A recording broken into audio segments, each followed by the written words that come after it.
평생 후회하지 않을 인생 꿀팁이라는 그런 글을 인터넷으로 보게 됐는데 거기에 보면은 이런 글이 써져 있었습니다. 부모님의 모습을 꼭 핸드폰 동영상으로 찍어두세요. 목소리도 나오게끔 말도 붙여가면서 말이죠. 요즘 스마트폰 좋지 않습니까?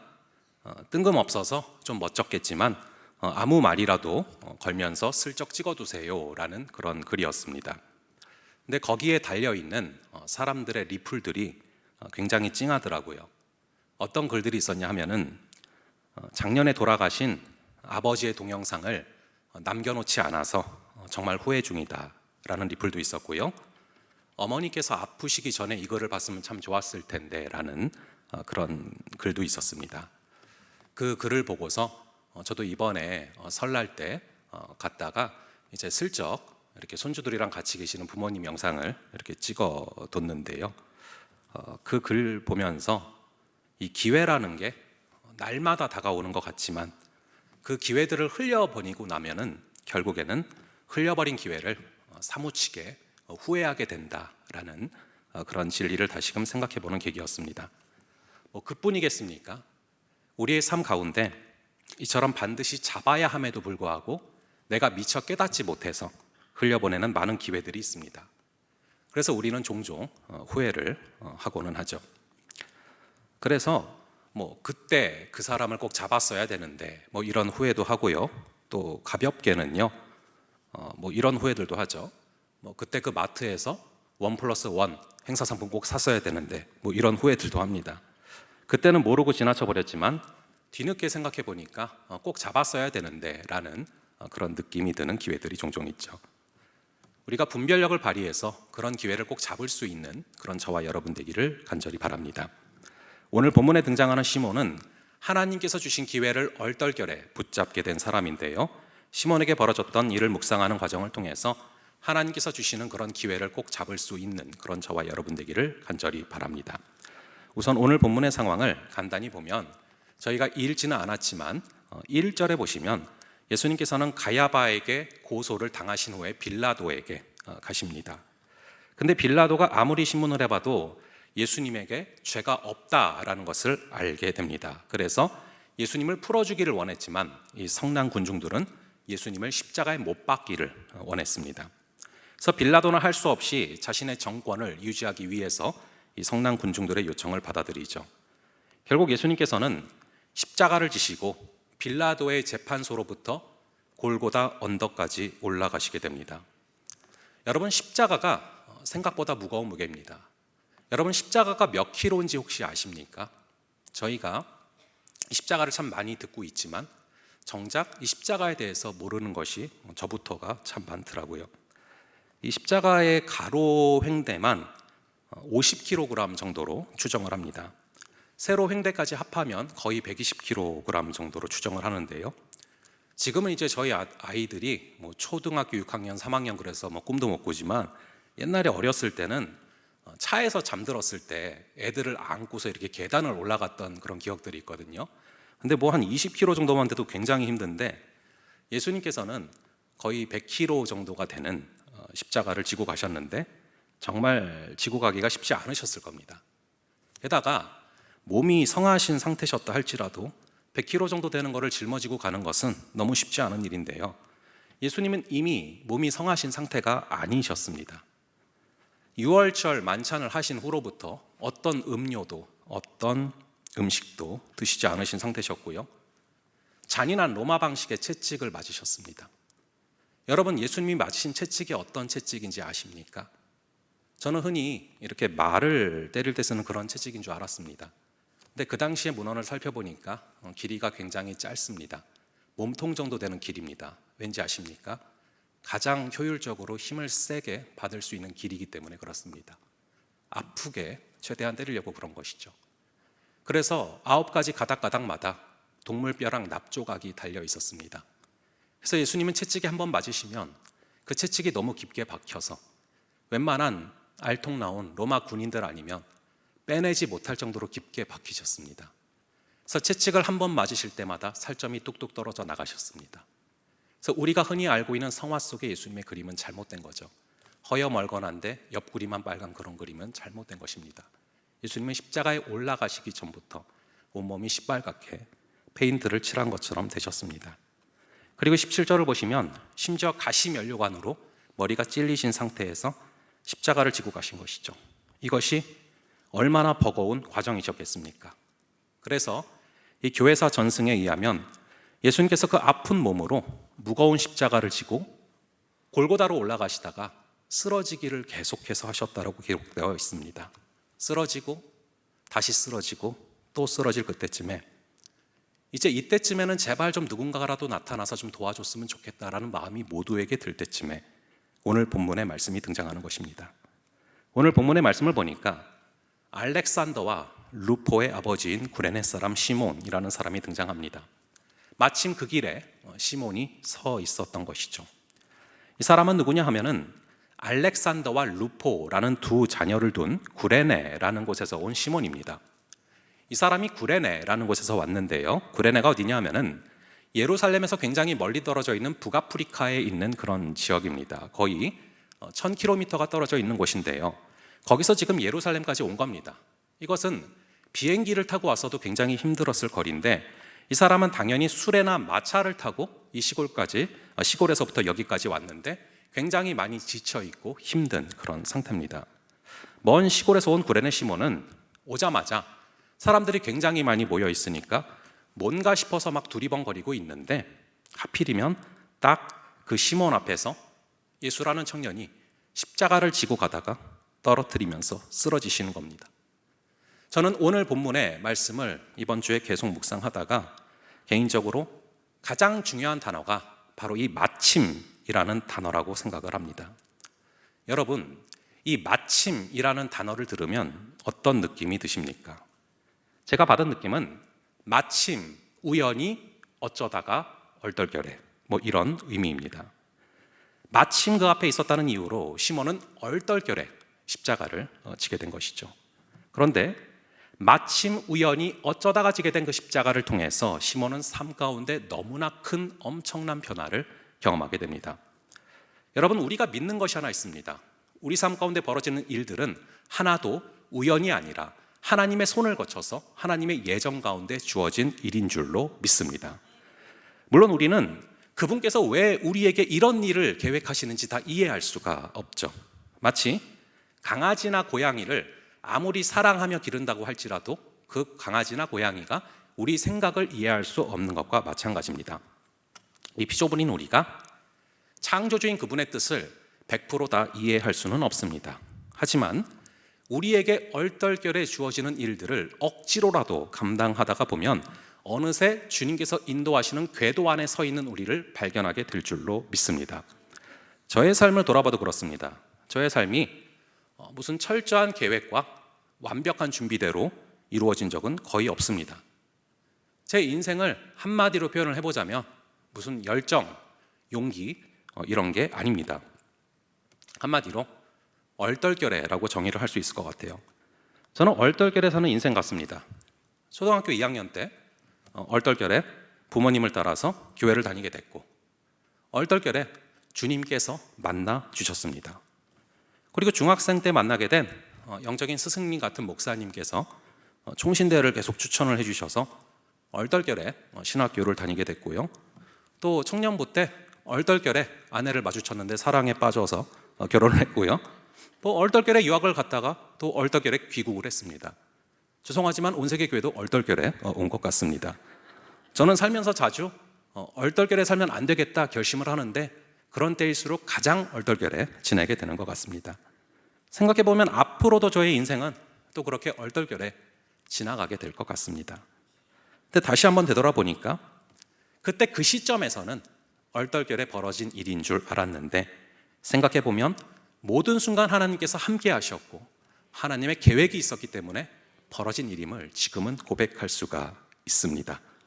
그 당시에는 저의 부족함 때문에 얼떨결에 주어진 일을 감당하는 것 같았지만 하나님의 입장에서 보면 분명한 목적 가운데 진행된 사건이더라고요. 혹시 이 자리에 얼떨결에 나와 계신 분 계십니까? 여러분들이 얼떨결에 나오셨든 작정하고 나오셨든 하나님의 계획 안에 있는 줄로 믿습니다. 혹시 이 자리 가운데 내게 왜 하필이면 그런 일이 벌어졌을까 고민하고 계신 분 있습니까? 시몬처럼 원치 않는 십자가 때문에 힘들어 하는 분 계십니까? 이미 여러분의 삶 가운데 벌어진 일이라면 그 일이 내게 왜 벌어졌을까를 묻기보다는 이 일을 어떻게 감당할까를 묻는 것이 현명한 것입니다. Why보다는 How를 묻는 것이 현명한 것이죠. 시몬은 원치 않았지만 이미 벌어진 일을 성실히 수행함을 통해서 주님과의 독특한 만남을 경험하게 됩니다. 얼떨결에 벌어진 일을 통해서 하나님께서 예비하셨던, 예정하셨던 그 일이 그의 삶에 온전히 이루어지는 것이죠. 오늘 시몬이 졌던 십자가를 묵상함을 통해서 우리의 삶에서 벌어지는, 얼떨결에 벌어지는 그런 일들까지도 우리를 세우시는 재료로 사용될 수 있기를 간절히 바랍니다. 그래서 이 시몬이 북아프리카에 있는 키레네라는 지방에서 예루살렘으로 온 건데 왜 왔냐 하면요, 그는 디아스포라 유대인입니다. 즉 유대인이지만 다른 나라에 가서 이민을 가서 살고 있는 거죠. 하지만 유월절은 이 유대인들의 큰 명절이기 때문에 모든 사람들은 이 예루살렘으로 모이게 되고 시몬도 그래서 온 겁니다. 그래서 분명히 시몬은 지쳐 있었을 겁니다. 근데 예루살렘에 도착했더니 예수라는 청년이 십자가를 지고 골고다 언덕으로 올라가고 있어요. 그 당시에 십자가 처형을 당한다는 것은 정말 입에 담을 수 없는 극악무도한 죄인에게만 내려지는 처형이기 때문에 시몬은 처음에는 당연히 저 예수라는 청년이 정말 나쁜 죄를 저질렀구나라고 생각을 당연히 했을 겁니다. 그런 생각으로 십자가를 지고 가는 걸 구경하고 있는데 하필이면 시몬 앞에 딱 예수님께서 십자가를 떨어뜨리면서 쓰러지시는 거죠. 약간 각색을 해보겠습니다. 십자가를 떨어뜨린 그 순간에 이 로마 군사가 시몬에게 말을 합니다. 너 이리 나와. 처음에는 자기한테 하는 말인지 몰랐을 겁니다. 너무 많이 있었으니까요. 너 이리 나오라고 또 두 번째로 부르자 시몬은 거부합니다. 싫어요. 그러자 이 로마 군인이 칼을 들이대면서 말을 하는 거죠. 너 빨리 나와서 십자가 짊어져. 그래서 너무 싫지만 어쩔 수 없이 살기 위해서 그 십자가를 졌겠죠. 제가 만약 시몬이라고 생각을 하고 그 장면을 상상해 봤습니다.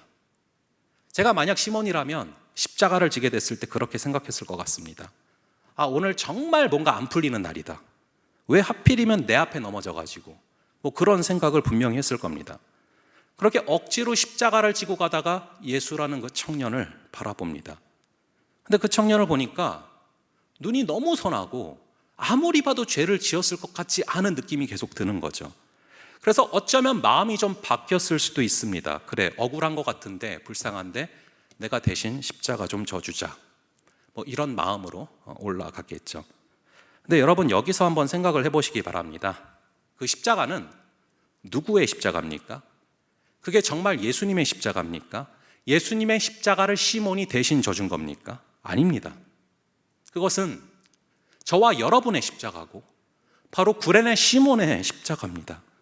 시몬은 지금 자기가 예수님을 도와준다고 생각을 합니다. 자기가 예수님의 십자가를 대신 지고 가고 있다고 생각을 하죠. 그러나 사실은 예수 그리스도께서 시몬의 십자가를 대신 져주고 있었던 것입니다.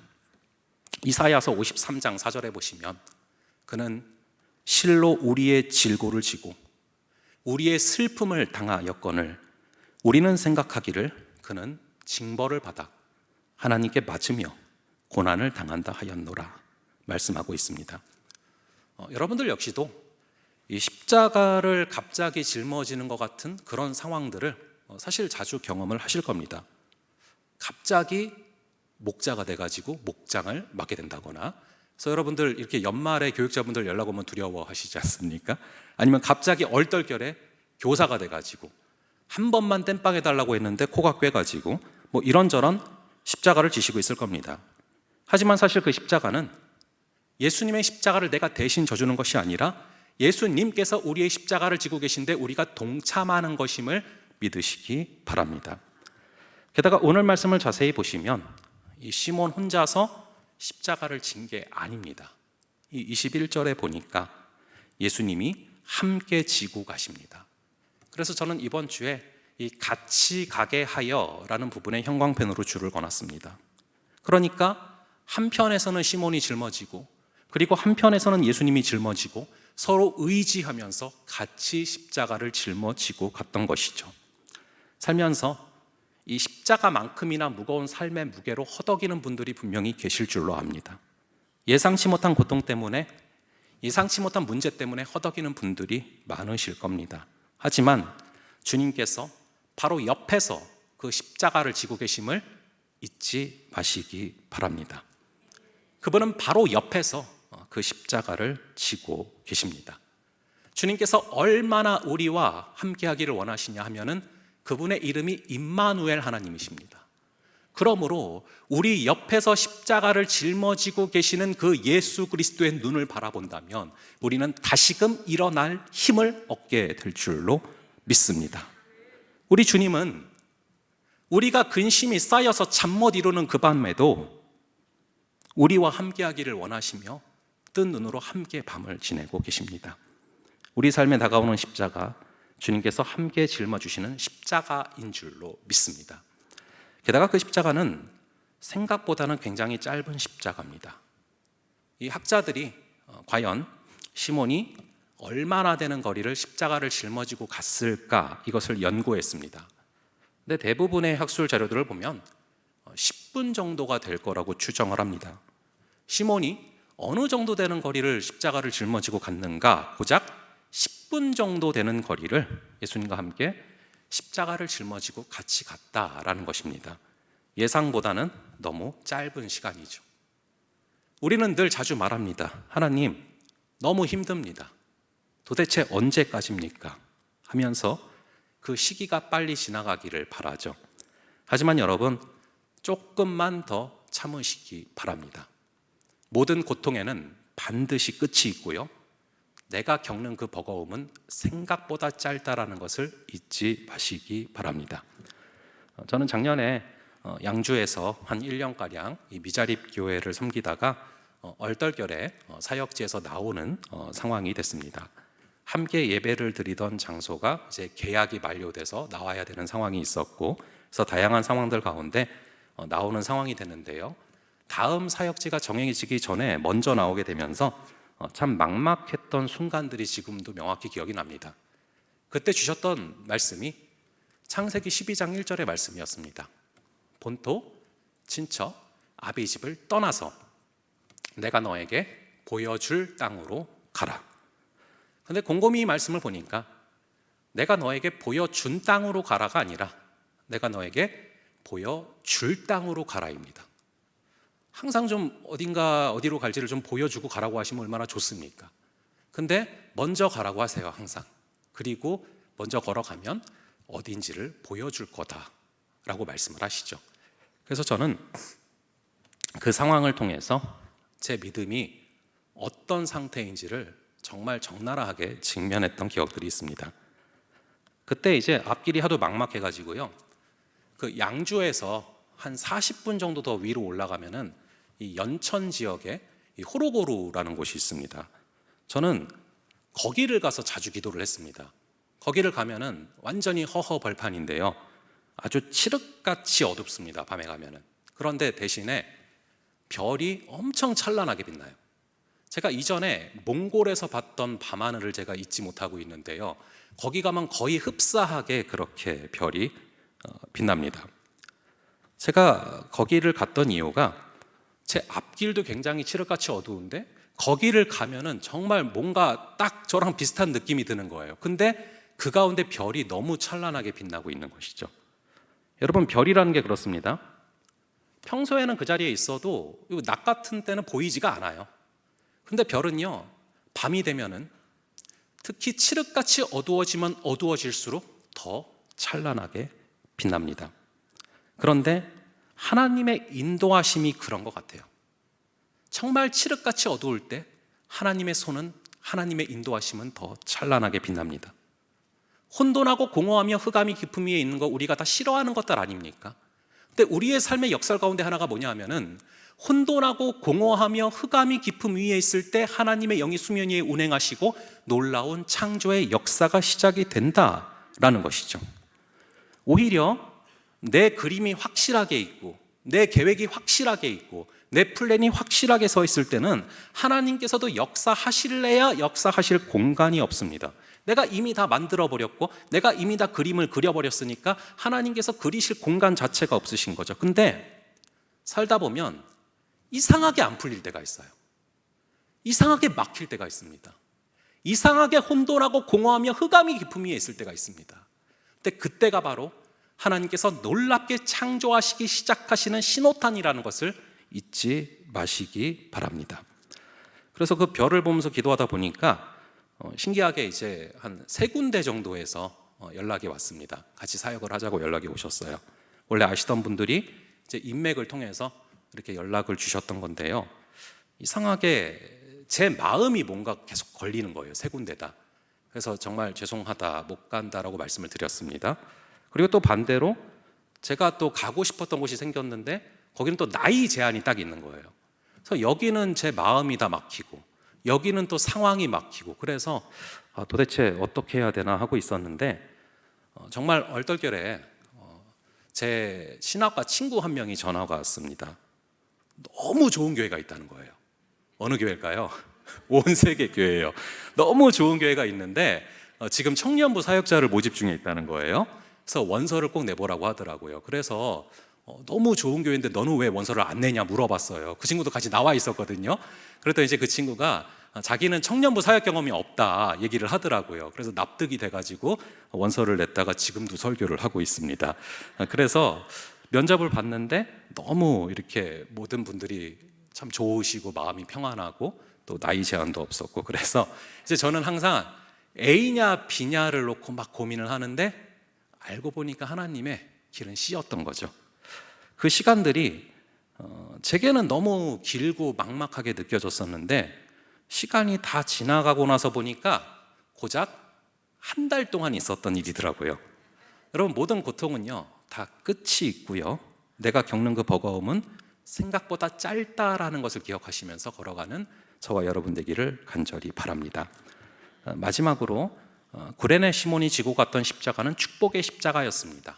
오늘 본문의 말씀에 시몬을 표현할 때 그냥 시몬이라고 안 하고 알렉산더와 루포의 아비인 시몬이라고 말을 합니다. 왜 이런 식으로 표현을 했을까요?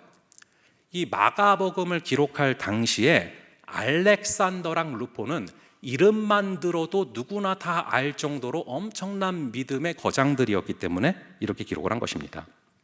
이 마가복음은 로마에서 기록됐다라고 추정이 되는데 그 로마 사람들이 너무나 잘 알고 있는 이름을 먼저 꺼내는 거죠. 바로 알렉산더와 루포. 즉, 이 알렉산더와 루포는 로마 교인들이 너무 잘 알고 있는 이름이고 구레네 시몬은 이전 분이라 잘 모르니까 이렇게 소개를 하는 것입니다. 그래서 이제 이후의 구절들 또 사도행전 11장 19절 20절 이런 구절들을 보면은 구레네 시몬의 가족들이 초대교회에서 정말 기둥 같은 역할들을 감당했다라는 것을 우리가 확인해 볼 수가 있습니다. 저희가 한번 로마서 16장 13절을 한번 읽어 볼게요. 로마서 16장 13절을 한번 볼게요. 로마서 16장 13절이고요. 여러분들 성경으로 찾으셔도 되고요. 또 제가 좀 읽어 드리겠습니다. 주 안에서 택하심을 입은 루포와 그 어머니에게 문안하라. 그 어머니는 곧 내 어머니니라. 자, 여기서 루포가 누구냐 하면은 바로 시몬의 아들인 루포인 겁니다. 근데 이 로마서를 누가 쓰고 있냐면은 여러분 잘 아시는 것처럼 바울이 쓰고 있죠. 이 바울이 루포의 어머니를 자신의 믿음의 어머니라고 표현을 합니다. 무슨 얘기냐 하면은 바울마저도 의지할 정도로 믿음이 좋은 그런 집안이 됐다라는 것이죠. 그 당시는 시몬이 몰랐지만 십자가를 얼떨결에 지고 가다 보니까 그 가정마저 하나님께서 놀랍게 변화시켜 주셨다라는 것입니다. 더군다나 사도행전 13장에 보면 안디옥 교회를 이끌었던 5명의 리더의 이름이 나옵니다. 그 5명이 누구냐 하면은 바울, 바나바, 루기오, 마나엔 그리고 니게르라고 하는 시므온이라고 나옵니다. 많은 학자들은 이 시므온이 바로 오늘 우리가 살펴본 시몬이라고 말을 합니다. 이 니게르가 즉 흑인분들을 뜻하는 그런 단어라는 것이죠. 그는 십자가를 얼떨결에 짊어진 이후에 자신의 고향으로 내려가지 않고 이 안디옥에 남아서 신실한 주의 종이 됐습니다. 그리고 신자가 됐습니다. 그리고 그의 집안 역시 엄청난 축복을 입는 그런 능력을 덧입게 됩니다. 그 당시에는 너무나 십자가가 짐처럼 여겨졌지만 그 과정을 겪고 나니까 하나님께서 그 과정들을 통해서 놀라운 은혜를 베풀어 주신 것이죠. 우리 삶에 주어진 십자가 역시 마찬가지입니다. 우리 역시 그 각자 여러분들이 지고 계신 그 십자가가 얼떨결에 다가온 것 같이 느껴지지만 우리가 억지로라도 그것을 감당한다면 결국 주님께서는 분명히 좋은 결과를 주실 줄로 믿습니다. 제가 접했던 문구 중에 마음에 와닿는 문구가 있어서 이것을 좀 함께 나누면서 설교를 마치려고 하는데요. 이 에반 얼마일이라는 이 노아의 홍수를 컨셉으로 만든 그런 영화가 있습니다. 거기서 하나님의 역할로 나오는 배우와 그리고 노아의 역할로 나오는 배우가 서로 주고받는 그런 대화인데요. 읽어드리겠습니다. 누가 신에게 인내를 달라고 기도하면 신은 인내를 딱 줄까요? 아니면 인내를 발휘할 수 있는 기회를 만들어 주실까요? 누가 하나님께 가족들이 더욱 친밀해지기를 위해서 기도한다면 하나님은 따뜻하고 다정한 감정이 갑자기 뿅 하고 생기게 하실까요? 아니면 서로 사랑할 수 있는 기회를 만들어 주실까요? 때로는 어려움 가운데 다가오는 그런 상황들이 있지만 그 가운데 분명히 놀라운 주님의 선물이 숨겨져 있는 줄로 믿습니다. 이 고난이라는 포장지가 사실은 뜯어보면 주로 그 안에 주님의 선물이 있는 경우들이 너무나 많습니다. 우리는 상황 속에서 만들어져 가고 그 상황 가운데 소망했던 기도의 응답을 받게 됩니다. 이 시몬이 얼떨결에 십자가를 진 것처럼 우리에게도 많은 상황들이 얼떨결에 다가오지만 사실은 얼떨결에 다가온 것이 아니라 하나님의 계획과 예정 가운데 다가왔는 줄로 믿습니다. 그러므로 믿음으로 그것을 감당해 나갈 때 그 안에 숨겨진 주님의 선물을 우리 모두가 누리게 될 줄로 믿습니다. 이 시간 저희 함께 찬양